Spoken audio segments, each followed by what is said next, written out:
आणि महाविकास आघाडीतील सांगली आणि भिवंडीच्या जागेचा तिढा अद्यापही सुटत नाहीये। सांगलीची जागा ठाकरे गट लढवणार आहे असं संजय राऊतांनी म्हटलंय आणि भिवंडी लोकसभेच्या जागेवर शरद पवार गट लढणार आहे असंही राऊत म्हणतात। तर सांगली आणि भिवंडी काँग्रेसची परंपरागत जागा असल्याचा दावाही नाना पटोलेंनी केलाय। सांगली आणि भिवंडीच्या जागेवर इतरांना दावा करता येणार नाही असंही पटोलेंनी म्हटलंय।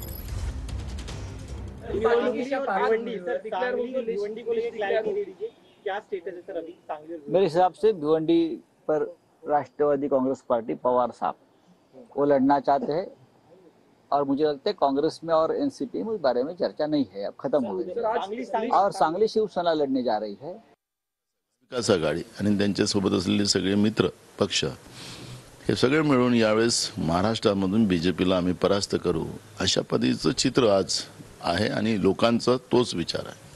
काय प्रस्ताव दिला तुम्ही सांगली आणि भिवंडी बाबत? सांगली ही आमची परंपरागत जागा आहे, भिवंडी आमची परंपरागत जागा आहे आणि त्या जागेवर तुम्हाला दावा करता येणार नाही आणि यावेळेस आमच्या जो उमेदवारी चांगली आणि या दोन्ही जागा काँग्रेस पक्ष महाविकास आघाडीच्या रूपाने जिंकेल।